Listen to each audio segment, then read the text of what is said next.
ለመንግስተ ሰማያት ብቁ የሆኑ ህፃናት መንግስተ ሰማያትን ለምታበቃው ጥምቀት ወይም ደግሞ ከዋና ከመንፈስ ካልተወለዳችሁ አትገቡም ለሚለው ትእዛዝ ብቁ አይሆንም ብለህ ታስባለህ?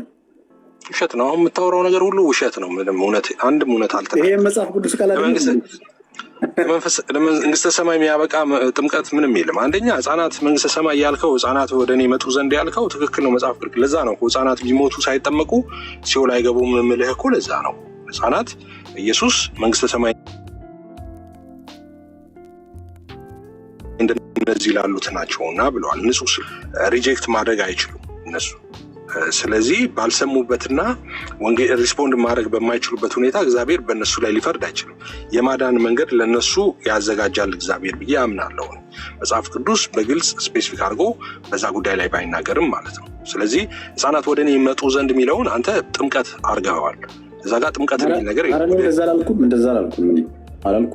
ህፃናት ወደ እኔ ይመጡ ዘንድ ካለ ይመጣል። ለምሳሌ እኛ በልጅነት ልጆቻችንን ለእግዚአብሔር የመስጠት እንትን አለን። እንደምታውቀው ማታውቅ ሆነ ምናልባት በምን መጽሐፍ ቅዱሳዊ ማስረጃ ነው የምትሰጡት እናንተ? በምን ማለት በምን መሰረት በየትኛው ቃል መሰረት ነው ህፃናት የምትሰጡት? ተቆጥሮ ማያልቅ። ለምሳሌ አሁን አንደኛ አንተ ባልከው ህፃናት ወደ እኔ ይመጡ ዘንድ ባልከው መሰረት ህፃናትን ወደ እግዚአብሔር ቤት እንወስዳለን። አንደኛ ማለት ነው። ምናምን የምታስታውስ ከሆነ ሳሙኤልን ወስድ። እሺ እንዳወራም አትፈቅድልኝ። ጥያቄ ጠይቀኝና መጽሐፍ ቅዱስ ማውራት ስጀምር አይ ቅድም ሚስኮት ስላረከኝ ብዬ ነው። ቅድም ያልኩት ላይ እንደ ህፃናት ካልሆናችሁ መንግስተ ሰማያት አትገቡም ብሏል። ህፃናት ወደ እኔ ይመጡ ዘንድ መንግስተ ሰማያት እንደነዚህ ላሉት ላትና እንደ ህፃናት ሁኑ ብሏል። ዳግመኛ ከውሃና ከመንፈስ ቅዱስ ካልተወለዳችሁ መንግስተ ሰማያትን አታዩም ብሏል። ትክክል ብሏል። ህፃናት ለመንግስተ ሰማያት ብቁ ናቸው አለ ሌላ ቦታ ላይ። እዚህኛው ላይ ደግሞ መጥቶ ዳግመኛ ከውሃና ከመንፈስ ቅዱስ ካልተወለዳችሁ መንግስተ ሰማያትን አታዩም አለ። ለመንግስተ ሰማያት እኔ መጀመሪያ ብቁ ከሆንኩኝ ከዛ ለመጠመቅ ብቁ ማልሆኑ ለምንድን ነው? መንግስተ ሰማያትን ወደ ዳግመኛ ከውሃና ከመንፈስ የሚለውንም እዛ ጋር ውሃ የሚብል ስላገኘ ዘለ ጥምቀት ነው ማለት ትክክል አይደለም። እዛ ጋር ከውሃ ጥምቀትና እንደዛ አይደለም የሚለው አይደለ። ውሃ አሁን ቃሉ በውሃ ተመስሏል። በጣም በርካታ ክፍሎች ላይ እግዚአብሔር ቃል በውሃ የተመሰለበት በጣም ብዙ ክፍል አለ። በብሉይ ኪዳንም በአዲስ ኪዳንም ማለት ነው። ለምሳሌ ስለ መንፈስ ቅዱስም ስለመታጠብ ሲያነሳ እናንተ ይህንን ታረጉ ነበር ይልና አሁን ግን በአምላካችን መንፈስ ታጥባቸዋል፣ ተቀድሳቸዋል፣ ጸድቃቸዋል ይላል። ይሄ መታጠብ መንጻት ውሃ ምናምን ሲንድገኝ ጥሩ ውሃ ረጭባቸዋል ነው ይላል። ለምሳሌ ትነጻለህ ቃሉ ነው ብያል። አይ ቃሉ ነው እዛ ክፍል ላይ ስለ ቃል መንፈሱ መንፈስ ነው እንዳለ ነው። ከዛ ውሃውም መንፈስ ነው የሚለው ነው የምትለኝ ነው እኮ። የመስማት እኮ ችግር ስላለ እንዴት አሁን እኔ ስናገር ነው ስትለኝ አይ አይደለም አልኩ። ቃሉን ማለቱ ነው እሱ ብዬ ነበረ፣ ግን ስለማትሰማኝ አሁን ልንግባባ አንችልም። ቃሉን ነው እዛ ጋር የሚያመለክተው፣ ስለ ቃሉ ነው የሚናገረው። ስለዚህ ከሱ ጋር አያይዞ የሚያወራበትን ቃልን ለማንጻት የተጠቀመበትን የምትፈልግ ከሆነ ጥቅሶችን በርካታ ጥቅሶችን አምጥቼ ሊሰጥ ይችላል። እነሱ እዛ ጋር ከእግዚአብሔር ቃል ስለመወለድ ነው የሚያወራው፣ በእግዚአብሔር ቃል ስለመታጠብ ነው የሚያወራው እንጂ ስለ ውሃ ጥምቀት አይደለም የሚያወራው። ስለ ውሃ ጥምቀት አይደለም እዛ ለኒቆዲሞስ የነገረው ለሚያወራው አይደለም። ስለ የትኛው ጥምቀት ነው? ዳግመኛ ከውሃና ከመንፈስ ካልተወለዳችሁ የሚለው ጥምቀት የሚል ነገርም የለውም ጨርሶ። ስለ የትኛው ጥምቀት ነው ትላለህ? ስለ ውሃ ነው የሚለው። ስለ እግዚአብሔር ቃል ነው የሚያወራው። ውሃ የሚለው ቃል ነው ከውሃና ዳግመኛ ከውሃና ከመንፈስ ካልተወለዳችሁ ውሃ የሚለው እዛ ጋር ቃሉ ነው። እሺ አመሰግናለሁ። እሺ አይ ለምን ሳቅ? ለምን ሳቅ? ና ግባ። ለምን ሳቅ? እንደዚህ ይላል። ስሙ ቃል እንትን ልበላችሁ፣ ቃል ጥቅስ ልስጣችሁ። እንትን እያወጣሁለት ወጣ ማለት ነው። ባትወጣ ጥሩ ነበረ። እሺ አንደኛ ጴጥሮስ ምዕራፍ 1 ቁጥር 23 ዳግመኛ የተወለዳችሁት አለ። ስለመወለድ ነው የሚያወራው። ዳግመኛ የተወለዳችሁት ከሚጠፋ ዘር አይደለም። ልብ በሉ። ዳግመኛ የተወለዳችሁት ከሚጠፋ ዘር አይደለም። እሺ በሕያውና ለዘላለም በሚኖር በእግዚአብሔር ቃል ከማይጠፋ ዘር ነው እንጂ ይላል። እደግመዋለሁ።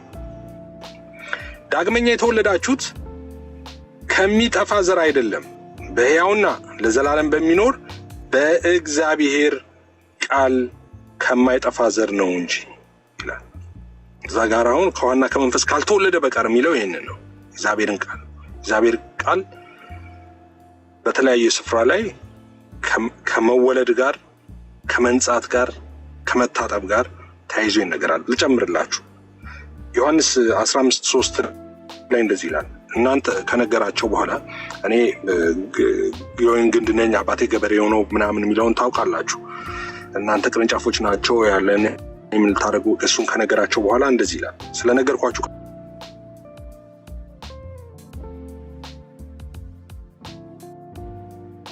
ቃል ይላችኋል አይደል? ይዛን ስለነገርኳችሁ ቃል አሁን ንጹሐን ናችሁ አለ። እነሱን አነጻቸው። በምን? በቃል ቃል ነግሮ አነጻቸው። እሺ ቲቶ 3:5 ላይ እንደዚህ የሚል ቃል አለ። ቲቶ 3:5 ላይ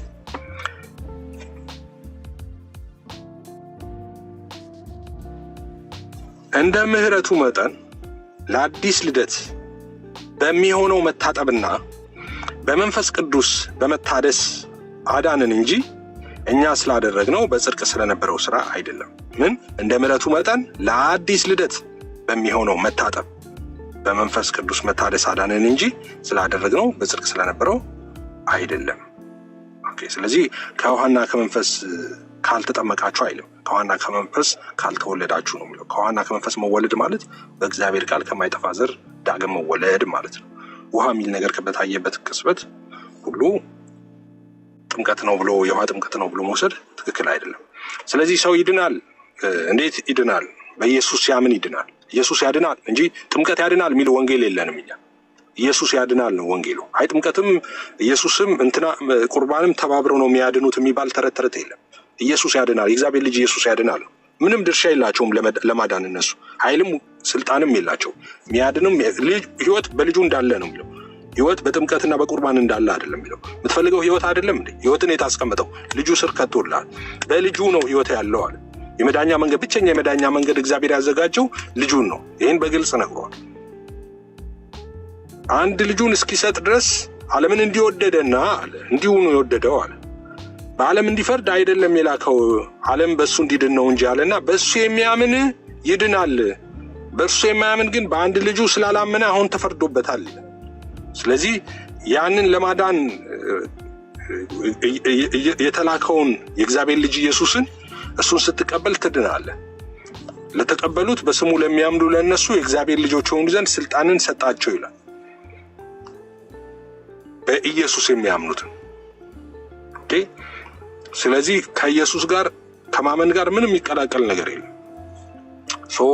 ሰዎች የሚድኑት መቼ ነው? በልጁ በኢየሱስ ክርስቶስ ሲያምኑ ይድናሉ። በቃ አዎ በቃ። ስለ ጥምቀትስ ኤፍሬም እንዴ? ጥምቀት እኮ የኢየሱስ ትእዛዝ ነው። ስለዚህ ጥምቀት ዋት መጠመቅ አለባቸው። ክርስቲያኖች ሁሉ ይጠመቃሉ። መጽሐፍ እንደሚለው ይጠመቃሉ ክርስቲያኖች በሙሉ። ያመኑ ክርስቲያኖች ይጠመቃሉ። ያመነ ሰው እንደሚጠመቅ መጽሐፍ ቅዱስ ማስረጃ አለ። ማዕት ማስረጃ። ያመነ ሰው ነው የሚጠመቀው። ያመነ የተጠመቀም ይላል መጽሐፍ ቅዱስ። ያመነ የተጠመቀም የምታስታውሱ ከሆነ ይሄንን እንኳን አንፈልግ በትክክል አንድ ይሄ አፕላይ ሲሆን ይሄ እግዚአብሔር እውነት አፕላይ ሲሆን እኔ ካላችሁም ሁለት ሰዎችን ታገኛ። እንዳልጠመቅ የሚከለክለኝ ምንድን ነው አለው። ካመንክ ተፈቅዶልሃል አለው። ኦኬ አምነህ ነው የምትጠመቀው። ኦልሬዲ አምነዋል። እና ተጠምቀዋል። ጴንጤዎች አምነው ተጠምቀዋል። አዎ አምነዋል፣ ተጠምቀዋል። ያመነ የተጠመቀ ይድናል። ስለዚህ እነሱ ናቸው ኳሊፋይ። ያላመነና ያልተጠመቀ ይጨነቅ፣ ወይም ሳያምን የተጠመቀ ይጨነቅ። ሳያምን ተጠምቆም ሳያምንም የሞተውም ይጨነቅ። ካዲያ አምኖ የተጠመቀውን ምን አድርግ ትለዋለህ? ያመነ የተጠመቀ ይድናል። ጴንጤ አምነዋል፣ ተጠምቀዋል። ፔሬድ። ያመነና ለመዳን ብሎ የተጠመቀ የሚል መጽሐፍ ቅዱስ ካለ እሱን ወደፊት ሊጻፍ ይችላል። እርግጠኛ አልሆንላችሁ። እስከዛሬ ግን እንደሱ አይነት የእግዚአብሔር እውነት የለም። መጽሐፍ ቅዱስም እንደሱ አያስተምረን። ያመነና የተጠመቀ ነው። ስለዚህ ሰዎች በኢየሱስ ሲያምኑ ነው የሚድኑት። በኢየሱስ ሲያምኑ፣ በኢየሱስ ባመኑ ቅጽበት ይድናሉ ሰዎች። ድህነት ቅጽበታዊ ነው ወይ? አንዳንድ ሰዎች ድህነት እንድናለን፣ ድነናል፣ እየዳንን ነው፣ እንድናለን የሚል ነገር ያስቀምጣሉ። እኔ ይህን ነገር አልቀበለውም። እኔ ይህን ነገር ከዚህ በፊት ተናግሬያለሁ። ትክክል አይደለም። ይሄ አገላለጽ ፈጽሞ ትክክል አይደለም። እስቲ ወደ እንግሊዝኛ መልሱትና አስተምሩን። ይህንን ስንል ጀስቲፊኬሽን፣ ሳንቲፊኬሽን፣ ግሎሪፊኬሽን ይላሉ። ምን ያገናኘዋል? አሁን ጀስቲፊኬሽን፣ ሳንቲፊኬሽን እና ግሎሪፊኬሽን ከዚህ ጋር ምን ያገናኛል? እየዳንን ነው፣ ድነናል፣ እንድናለን አይነት ነገር ምን ያገናኘዋል? ይሄ ቁጭ በል ከሶፋው ሂድ መሽቶ ባል የሚል ልጅነት ዘፈን አለ። እንደሱ ነው ማለት ነው። ቁጭ በል ከዛ ሂድ ትለዋለህ ማለት ነው። ድነሃል ካልከው በኋላ እየዳንኩ ነው፣ ከዛ እድናለሁ። ሪሊ ነው። ጀስቲፊኬሽን፣ ሳንቲፊኬሽን እና ግሎሪፊኬሽን ትክክል ነው። ኦኬ፣ ጸድቀናል። ጀስቲፊኬሽን ጸድቀናል። ከዛ ሳንቲፊኬሽን የቅድስና ህይወት፣ ከዛስ በኋላ ግሎሪፊኬሽን የመጨረሻውን መክበር፣ እሱ ይጠብቀናል። ይሄ መጽሐፍ ቅዱሳዊ ነው። ግን ድኛለሁ፣ የዳንኩ ነው፣ ድናለሁ የሚባል ነገር የለም። ድህነት ቅጽበታዊ ነው። ድነናል ኦልሬዲ። መጽሐፍ ቅዱስ ያተመውን ቅድም እኮ ያልኩ ዮሐንስ 3:16 ላይ እኮ በልጁ ያመነ አለና ይድናል ብሎ ነገረንና በልጁ ያላመነ ደግሞ በፍርድ ውስጥ ነው ያለው ብሎናል። ሌላ ክፍል ላይ እንደውም ሲናገር ስለኛ ወደ ፍርድ አይመጣም ይላል። ወደ ፍርድ ሁሉ አይመጣም ነው የሚለው። በክርስቶስ በልጁ የሚያምን ወደ ፍርድ ሁሉ አይመጣም፣ ከሞት ወደ ህይወት ተሻገረ እንጂ ይላል። ዳግመኛ ወደ ፍርድ አይመጣም፣ ጨርሶ ወደ ፍርድም አይመጣም፣ ፍርድ ላይም አይቀርብም። በልጁ በኢየሱስ ክርስቶስ ያመነ ከሞት ወደ ህይወት ኦልሬዲ ተሻግሯል። ከዛ ትድናለህ የምትለው የት ነው? ወደ ህይወት ተሻግሯል። ከህይወት ደግሞ አሻግረህ የት ልትከተው ነው? ምንም የሚሻገረው ነገር የለም። ሰው ሲያምን ሁለት ነገር ነው ያለው። መሀል ላይ የሚባል ነገር የለም። ሁለት ነገር ነው ያለው። ሞት አለ፣ ህይወት አለ። ጨለማ አለ፣ ብርሃን አለ። ስለዚህ በጨለማ ካልሆንኩ በብርሃን ነህ፣ በብርሃን ካልሆንኩ በጨለማ ነህ። ስለዚህ ከዛ ከጨለማ ወደሚደነቅ ብርሃን ጠርቶናል ይላል መጽሐፍ ቅዱስ። ወደ ልጁ መንግስት ፈልሰናል። ስለዚህ ኦልሬዲ ድነናል። ቅጽበታዊ ነው መዳን። ሰዎች ሲያምኑ ባመኑ ቅጽበት ይድናሉ። ከዛ በኋላ እየዳንኩ ነው የሚባል ነገር የለም። ተረት የለም። ድናል ምን የሚባል ነገር ነው መሰለ ያለው? ከጀስቲፊኬሽን ቀጥሎ ሳንቲፊኬሽን የሚባል ነገር አለ። የቅድስና ህይወት፣ ክርስቶስን የመምሰል ህይወት። ያንን ድነትን ማስጠበቅ አለብህ። እሱን እናምናለን። ድነትን የሚጠበቅ ነው።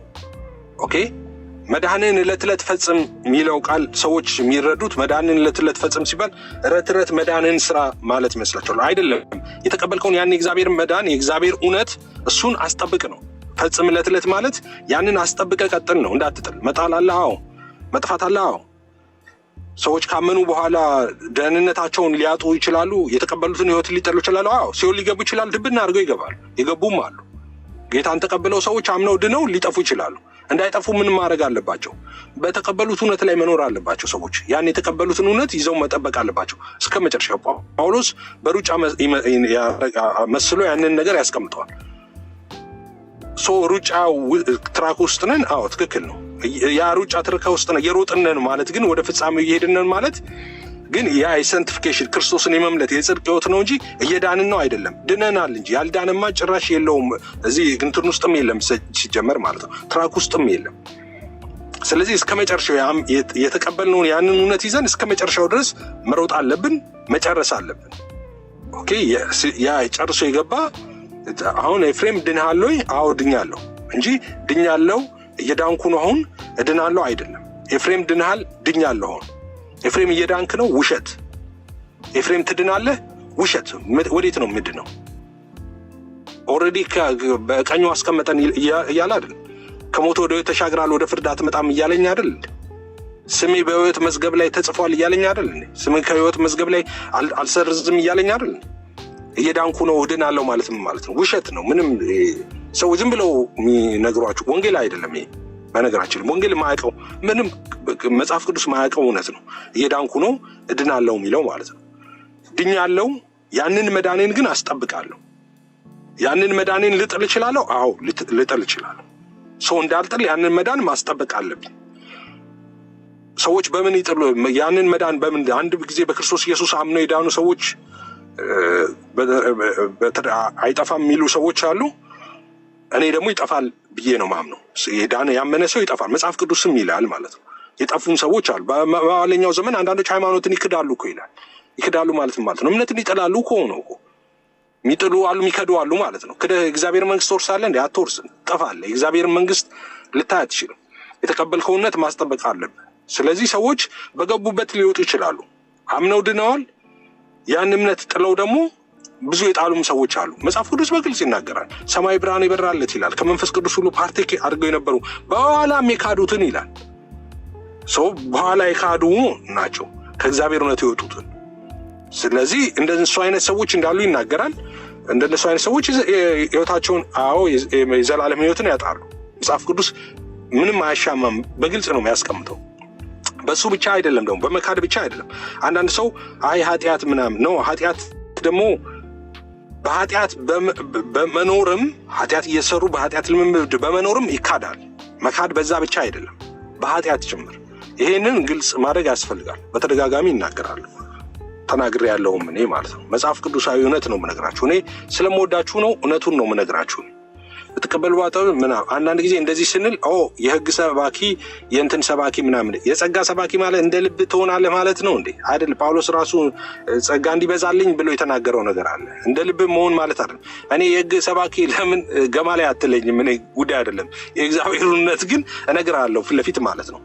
ኃጢአት ሰርቷል። ይኸውልህ ክርስቲያን ኃጢአት ይሰራል። ኦኬ፣ እኛ አሁን ኃጢአት እንሰራለን ክርስቲያኖች። ይሄ ሆን ብለን አቅደን እንትን ብለን ምናምን አንስራ እንጂ ኃጢአት እንሰራለን ክርስቲያኖች። በአንድም በሌላም ኃጢአት ይሰራሉ ክርስቲያኖች።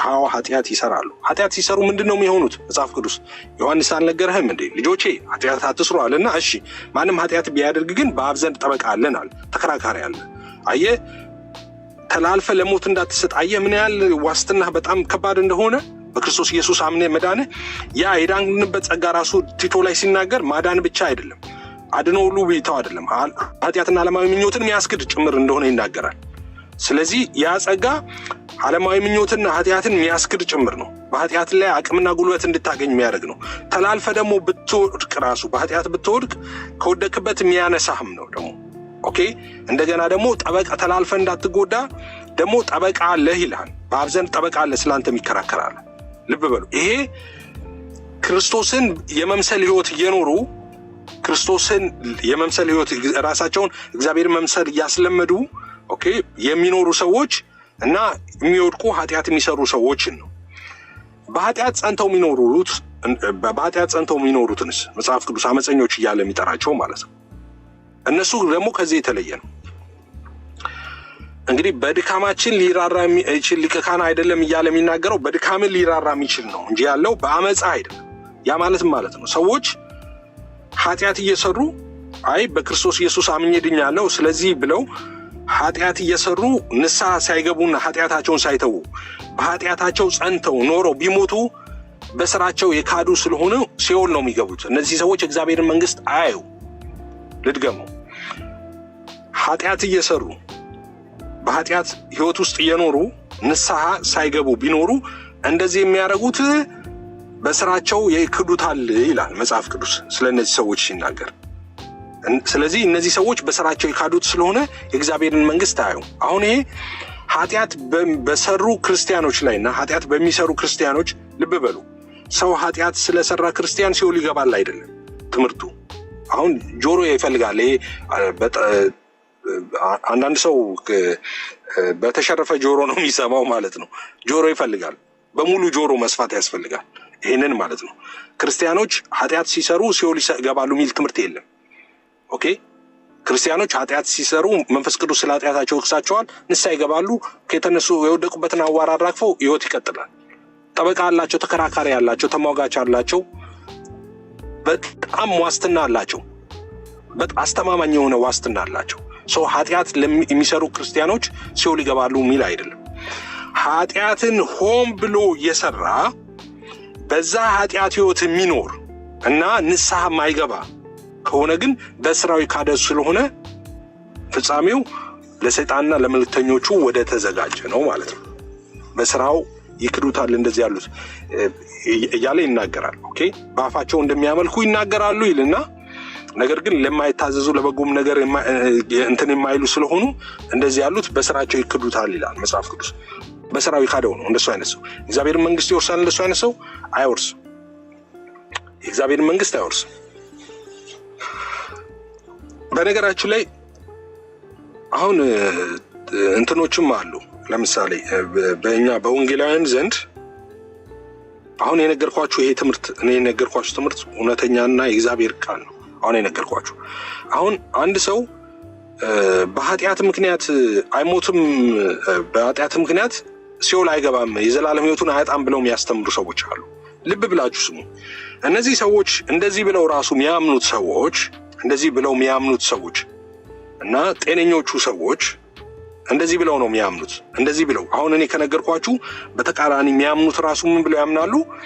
አንድ ሰው በኃጢአት ህይወት እየኖረ ንስሐ ማይገባ ከሆነ ኦኬ በኃጢአት ህይወት በዛው በኃጢአት ህይወት ውስጥ የሚኖር ንስሐ ማይገባ ከሆነ እነሱ የሚሉት ሲጀመርም የዳና አይደለም ብለው ነው የሚያምኑት። የዳና አይደለም እንጂ መንግስተ ሰማይ ይገባል ብለው እነሱም አያምኑ። እንደዛ አይነት ሰው እነሱም አያምኑ። በዚህ አሁን እኔ በነገርኳችሁ ተቃራኒ ራሱ ያሉት አንድ ሰው ኃጢአት እየሰራ ዝም ብሎ የሚኖር እሱ መጀመሪያ ያመነም አይደለም እንጂ የመጀመሪያ ያመነ ሰውማ እንዴት በኃጢአት ልምምድ ህይወት ውስጥ እንደዛ ሊኖር ይገባል ነው የሚሉት እንጂ እንደፈለገ ሆኖ መንግስተ ሰማይ ይገባል እነሱ ራሱ አይሉ። እንደዛ አይሉ። በሩ የተዘጋ ነው። በእርግጥ አንዳንድ እንትን ያሉ ሰዎች አሉ ማለት ነርቭ የበጠሱ ሰዎች አሉ፣ እንደዛ የሚያስተምሩ አሉ። ሶስተኛ ደግሞ አሉ። ሶስተኞቹ ዱርዬዎቹ ናቸው። ሲልሆናል ምናምን የሚሉት ማለት ሲልሆናለች ነፍስህ በስጋህ እንደፈለገ ብትሆን ምንም ነገር አይመጣም ምናምን የሚሉት ሰዎች ማለት ስጋ የፈለገ ነገር ብታረግ ስጋ እኮ ሰው መንፈስ ነው እኮ የሚሉ ለዛ እኮ ነው። ለዛ ነው የሚያዘጋጁ። በነገራችን ላይ ሰው መንፈስ ነው የሚለው በጣም ብዙ ኢቪል የሆነ እንትን አለው በውስጡ ማለት ነው። ፓኬጅ አለው። ዝም ብሎ ተራ ነገር ይመስለዋል ሰው መንፈስ ነው የሚለው። መንፈስን ሄዳ ነው መንፈስ ነው እንትን ያለው ስጋ ሲልሆናለች መንፈስ ሲልሆኗል በስጋ ምንም ብታረግ ምናምን ይለዋል። ውሸት። እነሱ ዝም ብለው ነው እንዳትሰሙ። እነሱ ዱርዬዎች ናቸው። እነሱ ሊገሉ አዳም ከእግዚአብሔር ህብረት የተለየው ከገነት የተባረረው ፍሬዋን በመንፈሱ ነው እንዴ የበላው? በመንፈስ ነው የበላው? በስጋ በልቶ ነው በመንፈሱ የሞተው አይደለም? አዎ የሰው ለንተና ነፍስ መንፈስና ቦዲ ነው። ውሸት ነው። ዝም እንዳልኳችሁ ነው። ከእግዚአብሔር እውነት አውጥተው አንዳንዶቹ ትምህርቱንም አያውቁትም። የሆነ ፈረንጅ በፕሮግራም ቀርጾ እንትን ያለው እነሱ ዴሊብሬትሊ ነው የሚያደርጉት። የሰራውን ዝም ብሎ ማነብንም ነው ከሱ ይዞ ማለት ነው። ከጳውሎስ ሰምተው እንደማውራት እንትና ያስተማረውን ትምህርት እንትና መጽሐፎች ምናምን ይታወቃሉ። የዚህ ትምህርት አስተማሪዎች ማለት ነው። አሁን ሰው መንፈስ ነው ምናምን ብለው የሚያስተምሩት ይታወቃሉ ሰዎቹ በግልጥ። የኛ ሀገር ሰዎች እነሱን ኬኔት ኮፕላንን እኮ ወርድ ኦፍ ፌዝ እንትን ከኬኔት አገን ምናምን ወንድምነት ጆይስ ምናምን የእነሱን እንትን አንዳንድ ጊዜ ምሳሌያቸውን ሁሉ የሚጠቀሙት እነሱ የሚሰጡትን ምሳሌ ነው። ምሳሌ ሁሉ የሚጠቀሙት ማለት ነው።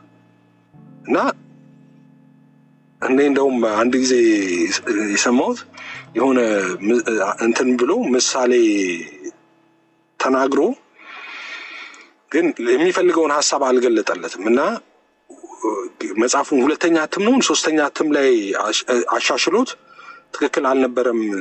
ያኔ ይህን ምሳሌ ሲገልጥ ለትርጉም አሻሚ ነው እንደዚህ ምናምን ብሎ ሰከንድ ኤዲሽን ላይ ወይ ሰርድ ኤዲሽን ላይ ዋሬቨር ብቻ እንትን ብሏታል። ያቺን ሀሳብ አፕዴት አድርጓታል። የኛ ሀገር ሰውዬ ግን ቪዲዮ ላይ ነበር ያቺን የተሳሳተውን ሰውዬው እሱን ይዞ በየጊዜው እናንተ ሀገር ያለ ሰው ነው እንደውም ወንድምነት እና ቪዲዮ ነበረችው እሱን ሁሉ ጊዜ እንትን ይላት ነበር። ምሳሌው አንዳንዴ ስተታቸውን ጭምር ነው እነዛ ስተት ብለው እነሱ ያረሙትን ሁሉ እነዚህ አያርሙም ማለት ነው። ሁሉ በመጀመሪያ የተቀበሏቸው ነገር ነው እንትን የሚሉት ማለት ነው። ስለዚህ ይሄ ነው እንዳልኳችሁ እኔ እውነቱን ነው የምነግራችሁ ማለት ነው። ሰው እንዴት ይድናል? በኢየሱስ ክርስቶስ ያምን ሰው ይድናል። በኢየሱስ ክርስቶስ ያመነ ሰው ነው የሚድነው። በኢየሱስ ክርስቶስ ያመነና ይሄን ያደረገ የሚባል ነገር የለም። ሌላ የሚጨመር ነገር የለም። ኦኬ፣ ሌላ አጋዥ የለውም። ከኢየሱስ ክርስቶስ ውጪ የመዳን እውነት የለም። ህይወት ያለው በሱ ነው። ህይወት በሱ እንዳለ ብለዋል መጽሐፍ ቅዱስ። በሱ ነው ያለው። ሌላ የሚጨመር ነገር የለም። ለመዳን እዛ ላይ የሚጨመር ነገር የለም። ግልጹን ነው የምነግራችሁ። ጥምቀትም ቁርባንም እንትንም ምንም ነገር አይጨመርም። ኢየሱስ ያድናል። ይሄ ነው ወንጌል። ይሄ ነው የእግዚአብሔር እውነት። ሰዎች ይሄንን እውነት ከተቀበሉ ይድናሉ። ሐዋርያው ቅዱስ ጳውሎስ በግልጽ ነግሮናል። ሰው እንዴት ይድናል ሲባል ጳውሎስ በግልጽ ነግሮናል። ሰው እግዚአብሔር አምላክ ኢየሱስ ጌታ እንደሆነ እግዚአብሔርም ከሙታን እንዳስነሳው ያንን በልብህ ብታምን በአፍህ ብትመሰክር አለ። ይሄ ነው እውነት ማለት፣ ይሄ ነው አለ። መዳን ማለት ይሄ ነው አለ። እንደገና ራሱን ተከትላችሁ ደግሞ ሐዋርያ ቅዱስ ጳውሎስን እግር በእግር ተከትላችሁ ሐዋርያ ቅዱስ ጳውሎስ እንዴት ዳነ ብትሉ ከዚህ የተለየ አይደለም። አሁን በነገረን መንገድ ነው ራሱ ሐዋርያ ቅዱስ ጳውሎስ የዳነው ማለት ነው። ስለዚህ ሚድነው እንደዛ ነው ሰው። አሁን በዚህ ያላችሁ የምትሰሙ ሰዎች ጌታ ኢየሱስን የሕይወታችሁ አዳኝና ጌታ አድርጋችሁ የተቀበላችሁ በሙሉ እናንተ እንኳን ደስ አላችሁ። እናንተ የእግዚአብሔር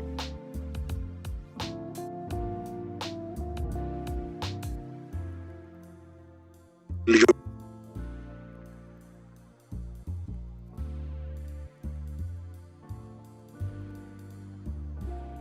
ናችሁ።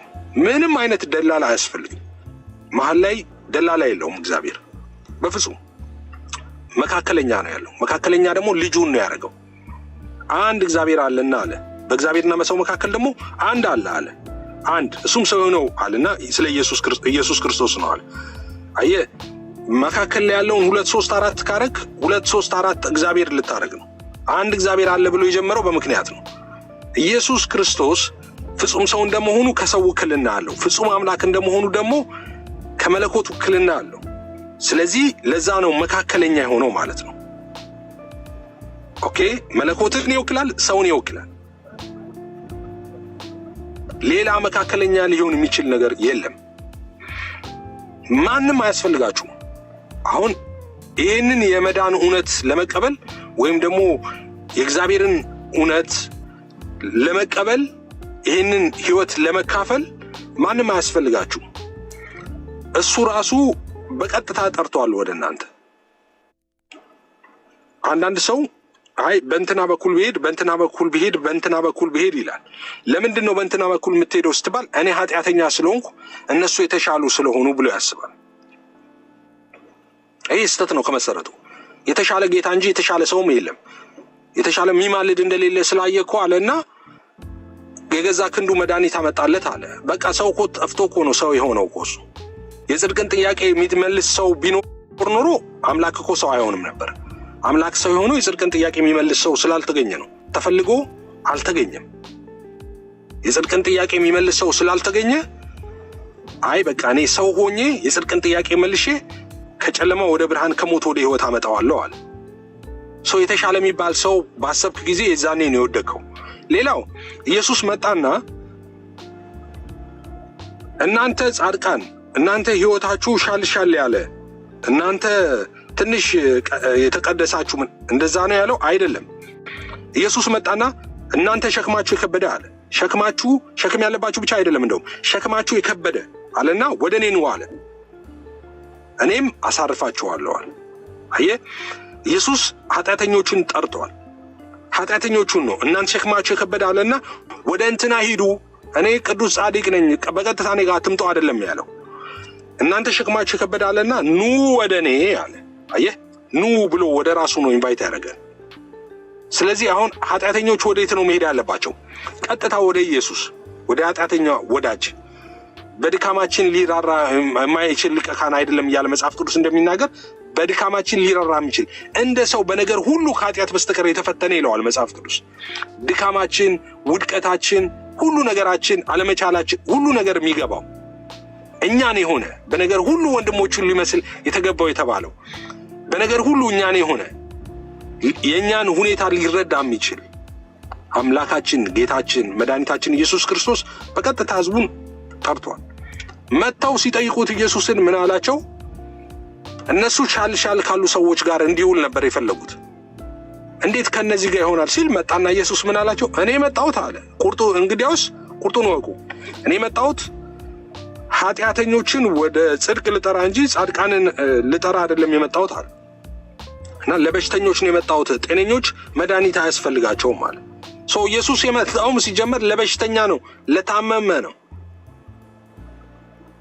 ስለዚህ ኃጢአተኛ ነኝ፣ እኔ በደለኛ ነኝ፣ እኔ በእንደዚህ አይነት ህይወት ውስጥ ነው ያለሁት፣ በእንደዚህ አይነት ሁኔታ ውስጥ ነው የተባለ ማንም የተሻለ ሰው የለም። ሁሉም ኃጢአት ሰርተዋል፣ የእግዚአብሔር ክብር ጎሎታል ብለዋል መጽሐፍ ቅዱስ። ሁሉም ማንም የተሻለ ጻድቅ አልነበረም።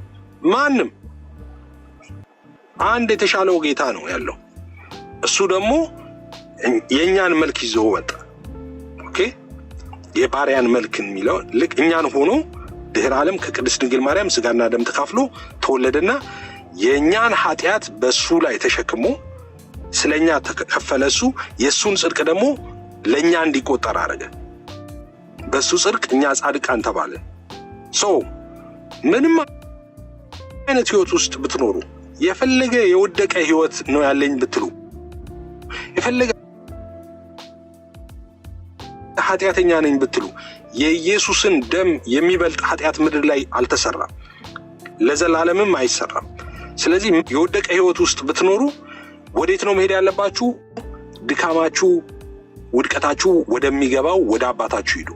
ወደማ? ወደ እግዚአብሔር ልጅ ወደ ኢየሱስ።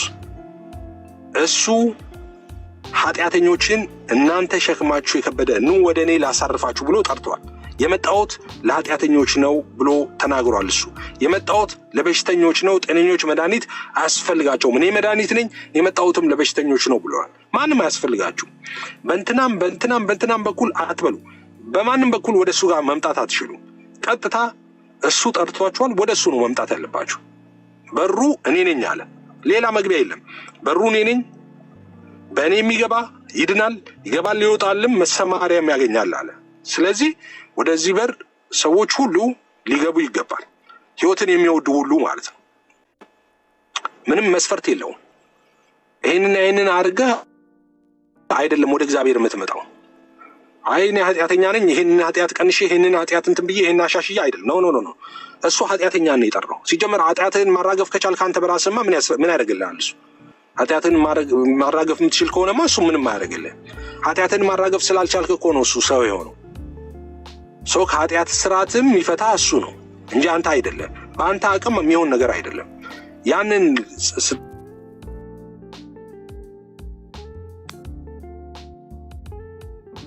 የሚያስክድ ነው ያ የምትቀበለው ጸጋ ራሱ ማለት ነው። ሰው ይህንን ጸጋ ተቀበል፣ ነፃ ነው። ማንም እንዳይመካ ከስራ አይደለም። ይሄ የእግዚአብሔር ነፃ ስጦታ ነው አለ መጽሐፍ ቅዱስ። እንዲሁ ነው በጸጋው የዳናችሁት አለ። በጸጋ ከእናንተ ምንም የሚፈለግ ነገር የለም፣ ከእናንተ የተፈለገም ነገር የለም። መዳን እንደዚህ ቀላል ነው ወይ? አዎ መዳን እንደዚህ ቀላል ነው። መዳን በልጁ በኢየሱስ ክርስቶስ በማመን ብቻ ነው። አንተስ እኔስ ማረገው ነገር የለም ወይ? የኔ አስተዋጽኦ ምናምን የለም ወይ? እሱ በጣም ከልት ነው። በጣም ጳውሎስ የሚያስቆጣው ከፍተኛ ኃጢአት ነው። ምንም የሚቀላቀል ያማ ከሆነ አለ ከጸጋው ተለይታችሁ ወድቃችኋል አለ። ምንም የሚቀላቀል ነገር የለም። የእግዚአብሔር ጸጋ ላይ የሚቀላቀል ነገር የለም። ከዛስ በኋላ አንተ ከዳንክ በኋላ እንደውም ስለ መዳን በጸጋው ነው የዳናችሁት፣ ይሄ እግዚአብሔር ስጦታ ነው ከእናንተ አይደለም፣ ማንም እንዳይመካ ከስራ አይደለም ካለ ጳውሎስ እግዚአብሔር አለ አስቀድሞ ያዘጋጀውን ስራ ለመስራት በክርስቶስ ኢየሱስ ተፈጠርን ይላል። ኦኬ ስራ ተዘጋጅ። ከዛ በኋላ ነው ስራ የምትሰራው። ከዳንክ በኋላ ስራው ራሱ ያተዘጋጀው በእግዚአብሔር ነው። ስራውን የምትሰራበትን ሁሉ አቅም የምትቀበለው ከራሱ ከእግዚአብሔር ነው ጸጋውን የሚሰጥ። እስከዛ በኋላ መንፈሳዊ ህይወት መኖር ትጀምራለህ። እንደ ክርስቲያን መኖር ትጀምራለህ። እንደ አሸናፊ መኖር ትጀምራለህ። የጽድቅ ህይወት፣ ክርስቶስን የመምሰል ህይወት መኖር ትጀምራለህ። ከአንተ የተነሳ አይደለም፣ ከተቀበልከው ከጸጋው ጉልበት የተነሳ። ለዛ ነው በሱም አትመሰገንም። አንተ ሲናገር መልካሙን ስራችሁን አይተው አለና እንዲያመሰግኗችሁ አላለም። መልካሙን ስራችሁን አይተው በሰማይ ያለውን አምላካችሁ ያመሰግኑ ዘንድ አለ። ለምንድነው ያንተ ስራ ታይቶ እሱ የሚመሰገነው ካልክ ያንን ስራ የምትሰራበትን አቅም የሚሰጥህ ጸጋው ነው እንጂ አንተ አይደለም። ስለዚህ መዳን ቀላል ነው፣ ውስብስብ አይደለም። እሱ ዓለምን ሁሉ ወዶ አንድ ልጁን አሳልፎ ሰጥቷል። ልጁ ኢየሱስ ክርስቶስን ስለ ዓለም ሁሉ ራሱን አሳልፎ ሰጥቷል። አሁን የመዳን እውነት ግልጽ ነው፣ ውስብስብ አይደለም። እናንተ ሸክማችሁ የከበደ ወደ እኔ ኑ እኔ ደግሞ አሳርፋችኋለሁ ብሏል። ስለዚህ ወደ ኢየሱስ መምጣት ነው። መዳን የፈለገው ሁሉ ወደ ኢየሱስ ይመጣል። እኔ ኃጢአተኛና በደለኛ ነኝ፣ እኔ ሸክሜ ከብዶብኛል፣ ጌታ ሆይ ሸክሜን ይኸው ይዤ መጥቻለሁ በሉት። እሱ ሸክማችሁን ያራግፋል። ከእናንተ ምንም የሚፈልገው ነገር የለም። ክፍያ የለውም። ጸባይ አይጠየቅ፣ እውቀት አይጠየቅ፣ ችሎታ አይጠየቅ፣ ገንዘብ አይጠየቅ፣ ምን አይጠየቅ። በቃ ራሳችሁን ይዛችሁ ነው የምትመጡት። እኔ ኃጢአተኛና በደለኛ ነኝ፣ ጌታ ሆይ ይኸው ሸክሜን ይዤ ወደ አንተ መጥቻለሁ። የእግዚአብሔር ልጅ ኢየሱስ በደምህ እጠበኝ፣ ስሜን በሕይወት መዝገብ ላይ ጻፍልኝ፣ ዓለምን፣ ሰይጣንን፣ ስራውን ሁሉ እክዳለሁ። አንተን የእግዚአብሔር ልጅ ኢየሱስ ግን ሕይወቴ አዳኝና ጌታ አድርጌ እቀበላለሁ። ጌታ ሆይ ተቀበለኝ ብላችሁ ንስሐ ገብታችሁ ሕይወታችሁን ለእጁ አደራ አሳልፋችሁ መስጠት ነው። ለእሱ አደራ አሳልፋችሁ መስጠት። ሕይወት እንደዛ ነው። ሕይወት ከዛ በኋላ በቃ ይጀምራል። ሕይወት ማለት ነው እንዳልኩት ከዛ በኋላ ያለ ሕይወት የጽድቅ ክርስቶስን የመምሰል የአሸናፊነት ሕይወት ከዛ በኋላ ይጀምራል። ከዛ በፊትስ አይቻልም። ከዛ በፊት አይቻልም። አንዳንድ ሰዎች ከባድ ሱስ ውስጥ ይገቡና ይሞክራሉ። ኦኬ እንደዚህ ይደረግ፣ ኦኬ እሺ። ከዛ በኋላ የሆነ የሱስ ማገገሚያ ውስጥ ይገባሉ። እንደዚህ ሞከር። ብዙ ሰዎች እንደዛ አለ። አሁን እንደዚህ ሲሆኑ ያሳዝኑኛል እኔ ሰዎች ማለት ነው። አሁን እነሱ መንገድ የጠፋባቸው ሰዎች ናቸው እና በራሳቸው ታግለው ራሳቸውን እንደዛ ነው መስራት የሚችል። እንደሱ አይደለም። ያሳዝኑኛል።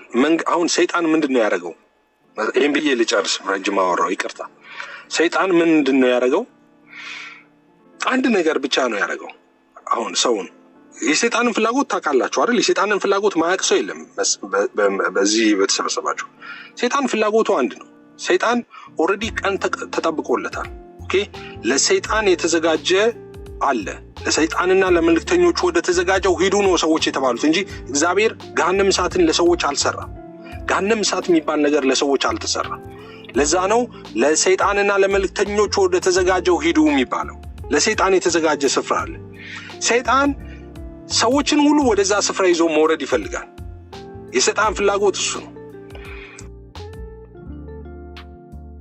ሰዎች ሁሉ ፍጻሜያቸው ከሱ ጋር በእሳት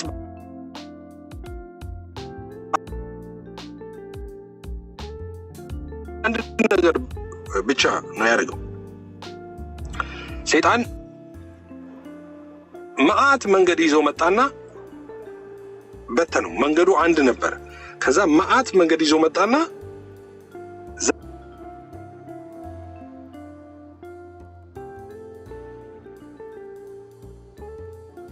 ዘረጋው ማለት ነው። እዚህም በዚህም ስትዞር መንገድ ነው። መንገድ በመንገድ አደረገው ማለት ነው። አሁን ሰዎች ወደ ዘላለም ደስታና ረፍታቸው መግባት ይፈልጋሉ። የዘላለምን ሕይወት ይፈልጋሉ ሰዎች። ያን የእግዚአብሔርን እውነት ይፈልጋሉ፣ ማዳኑን ይፈልጋሉ። ከዛስ ይመጡና ግራ ይጋባሉ። ለምን? ሰይጣን ብዙ መንገዶችን ሰርተዋል፣ ቆንጆ አድርጎ ማለት ነው። በቃ ልክ አሁን አገር ቤት እንደተሰሩ እንዳሉ ይሄ የኮሪደር እንትኖች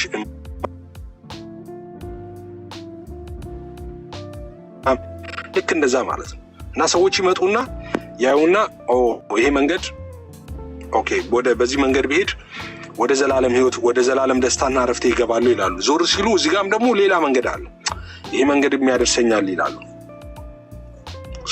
ያ መንገድ ግን እነሱ የሚፈልጉበት ቦታ የሚያደርስ አይደለም። መንገዱ አንድ ነው። እሱም ነግሯቸዋል ለደቀ መዛሙርቱ። መንገዱን አናውቅም ሲለው ቶማስ እኔ መንገድ እውነትና ሕይወት ነኝ አለና በእኔ በቀር ወደ አብ የሚመጣ የለም አለ። መንገዱ ማን ነው? ኢየሱስ ነው። ሰይጣን ግን ማዕት መንገድ አዘጋጀ ለሰዎች። ስለዚህ ሰዎች በዚህ ሜጄ እሱ ጋር ደርሳለሁ አሉ። አይ አትደርስም። ኢየሱስ ደግሞ ሲናገር እኔ መንገድ እውነት ሕይወት ነኝ አለና በእኔ በቀር ወደ አብ የሚመጣ የለም አለ። በቃ መንገዱ እኔ ነኝ። በእኔ ስትመጣ ነው ወደ አብ የምትመጣው አለ። በእኔ ስትመጣ ነው ወደ ዘላለም ደስታና ረፍት የምትመጣ። በእኔ ነው፣ ሌላ የለም መንገድ አለ። ሰይጣንስ በዚህ መንገድ አለ፣ በዚህ መንገድ አለ፣ በዚህ መንገድ አለ፣ በዚህ መንገድ አለ ይላል። ሰዎችም ዛሬ በዚህ በኩል ቢሄድ አገኘዋለሁ ይላሉ፣ በዚህም በኩል አገኘዋለሁ ይላሉ። ኖ መንገዱ ግን አንድ ነው። እሱም ልጁ ኢየሱስ ክርስቶስ ነው። በሱ በኩል ሄዱ ብቻ ያገኙታል። አሁን መጠንቀቅ ያለባችሁ እናንተ መንገድ ነው። መንገድ መጠንቀቅ አለባችሁ። እኔ ሁልጊዜ እንደምለው ማለት ነው ሰዎች መንገዳቸውን እንጂ መድረሻቸውን መምረጥ አይችሉም። ሰዎች መድረሻቸውን መርጠው አያውቁ። ሰዎች መምረጥ የሚችሉት መንገዳቸውን ብቻ ነው። የመረጡት መንገድ መድረሻቸውን ይመርጥላቸዋል። ይሄ እንደዛ ነው። በነገራችን ላይ አሁን እኔ የቆምኩበት ቦታ ላይ 4 መንገዶች አሉ። አንድ ወደፊት ነው፣ አንድ ወደ ግራ ነው፣ አንድ ወደ ቀኝ ነው፣ አንድ ወደ ኋላ ነው። እሺ አሁን የቆምኩበት ቦታ ላይ ወደፊት ለፊት ብሄድ እንደዚህ ብሄድ አንድ ሾፕ አለ፣ ትልቅ ሾፕ አለ፣ ቴስኮ ሾፕ አለ። ቀጥታ እንደዚህ ብሄድ ማለት ነው ቴስኮ ሾፕ አለ። ፊት ለፊት ከሄድኩኝ ነው የምላችሁ። አሁን ግን እኔ መሬና ዙሬ በግራ በኩል ታጥፌ ወደዚህ እየሄድኩኝ ቴስኮ ነው መድረስ የምፈልገው ብል ቴስኮ ደርሳለሁ? እብደት ነው። ለምንድን ነው ቴስኮ ማልደርሰው ካላችሁኝ የመረጥኩት መንገድ ቴስኮ የሚያደርስ አይደለም።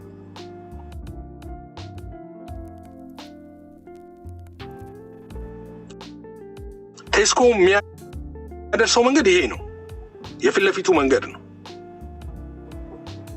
በዚህ መንገድ ሄጄ ይገኛል። ስለዚህ እናንተ መምረጥ የምትችሉት መድረሻችሁን ሳይሆን መንገዱን ነው የምትመርጡት። የመረጣችሁት መንገድ እሱ መድረሻችሁን ይወስንላችኋል ማለት ነው። ስለዚህ መንገድ እንዳትሳሳቱ፣ ማንም መንገድ እንዳያስታችሁ ተጠንቀቁ ያለው ለዛ ነው።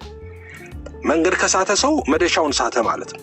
ስለዚህ ብዙ ሰዎች በእንትና በኩል ሄደን እግዚአብሔር ጋር እንደርሳለን፣ በእንትና በኩል ሄደን የዘላለም ሕይወታችንን እናገኛለን፣ በእንትና በኩል ሄደን እንደዚህ ይላሉ። አይደለም።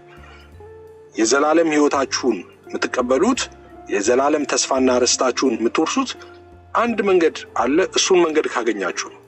ያ መንገድ የእግዚአብሔር ልጅ ኢየሱስ ነው። ከዚህ ውጪ መንገድ የለም። ከዛ በተፈለገ መንገዱ ቢያምርም እንደፈለገ አድርገው ነግሯችሁ ቢሆንም ስለ መንገዱ ውበት ስለ መንገዱ ያ መንገድ በእርግጠኝነት የምነግራችሁ የዘላለም ደስታና ረፍታችሁን አያስገባችሁም። አንድ መንገድ አለ። በዛ መንገድ ላይ ከሄዳችሁ ግን የዘላለም ደስታና ረፍታችሁን ታገኙታላችሁ። አሳሳች መንገዶች ግን በጣም ብዙ ናቸው። ሰይጣን እሱን ነው ያደረገው። እሺ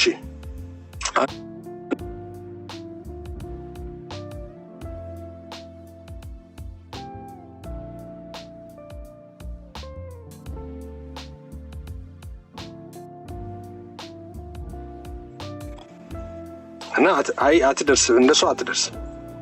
በቃ እንደዛ ተሳስታችሁ አታውቁም። ድሮ አሁን አውቶቢስ ተራ የሚባል አለ ሀገር ቤት እና የተለያዩ የኢትዮጵያ ከተሞች ስትሄዱ ከአውቶቢስ ተራ ነው የምትነሱት እና አውቶቢስ ተራ ሄደህ አዳማ መሄድ ብትፈልግ አዲስ አውቶቢስ ተራ ግቢ ውስጥ አዳማ ብለው የሚጠሩ ሰዎች አሉ። ያሳዩሃል መኪናውን ማለት ነው። አዳማ ብለው የሚጠራ ሰው አለ። እዛ መኪና ውስጥ ትገባለህ። ወደ አምቦ መሄድ ካለ ደግሞ አምቦ ብሎ ይጠራል። የትኛው ነው ትላለህ፣ ትገባለህ እዛ። ከዛስ እሺ አምቦ ነው የምትሄደው አንተ፣ የአምቦ መኪና ውስጥ ገብተሃል። ስለዚህ ወደ አምቦ ይዞ ይሄዳል። የአምቦ መኪና ውስጥ ገብተህ እየሄድክ አዳማ ነው መድረስ የምፈልገው ካልክ ስለፈለግ አትደርስም። የመረጥከው መንገድ የሚያደርሰው አምቦ ነው። ስለዚህ መንገዱ አምቦ ነው የሚያደርስ እንጂ አዳማ አያደርስም። ምክንያቱም የመረጥከው መንገድ የተሳሳተ መንገድ ነው። አሁን ያልከኝ ልጅ አንተ ግን ችግር የለውም፣ ዋናው የአምቦ መኪና ሄጄ ብሄድም ምደርሰው አዳማ ነው እያልክ ነው። እኔ ድሮ አሁን ብዙ ክፍለ ሀገር አገልግሎት በደንብ ሄድ ነበር። ክፍለ ሀገር እና በተለይ ከአምባሳደር ተመስገን ቢሶ ጋር እሱ ፕሮግራሞችን በየክፍለ ሀገሩ እንደምታውቁት ያዘጋጅ ስለነበር ከሱ ጋር በጣም ብዙ ቦታ ነው የምንገባው ማለት ነው በየክፍለ ሀገር እና ተሳስቼ አውቃለሁ። እኔ አሁን የተሳሳተ እንደዚህ የሚጠሩት ሰዎች ረዳቶቹ ወንድምነት ወጣ ብለው ይጠራሉ። አንዳንድ ጊዜ መናኸሪያ ወጣ ብለው ስለሚጠሩ እና የምትሄድበትን ቦታ ስትጠይቃቸው ለምሳሌ አሁን ቅድም ምሳሌ ስለሰጠን አምቦ ብለን እንውሰድ። አምቦ እያለ ይጠራል ልጁ፣ ግን ከመኪናው ርቆ ነው የሚጠራው። የትኛው ነው ስትል ያኛው ምናምን ይልሃል ማለት ነው። እና አንተ መስሎስ የተሳሳተ መኪና ውስጥ ሁሉ ትገባለህ ማለት ነው። እና እንደዛ ገጥሞኝ ያውቃል። ከወጣው በኋላ መንገድ ከጀመረ በኋላ አቅጣጫውን እንትን ስለምን እንዴ ምናምን ስል የት ብለህ ነው የገባኸው ምናምን ነገር አሉኝ ማለት ነው። እና ከፍዬ ሁሉ ነው የወረድኩት ማለት ነው። አይቀርማ አምቦ ሊድ ምናምን ይባላል እንዴ? አይባልም። መሄድ የምፈልገው አዳማ ከሆነ የትኛውም ያህል መንገድ ሄጄ ሊሆን ችግር የለውም፣ መውረድ ነው። ተወርድና ከዛ መንገዱን አስተካክለ መሄድ ነው እንጂ እንደ ሆያ ሆዬ እንደ ቡሄ ልጆች አንዴ ከመጣን አንመለስም አይነት ዘፈን ትክክል አይደለም። በቃ ከትክክል ካልሆነ ሄደ መንገድን አስተካክለ እንደዛ መሄድ ነው ጥሩ። እሺ ተባረኩ።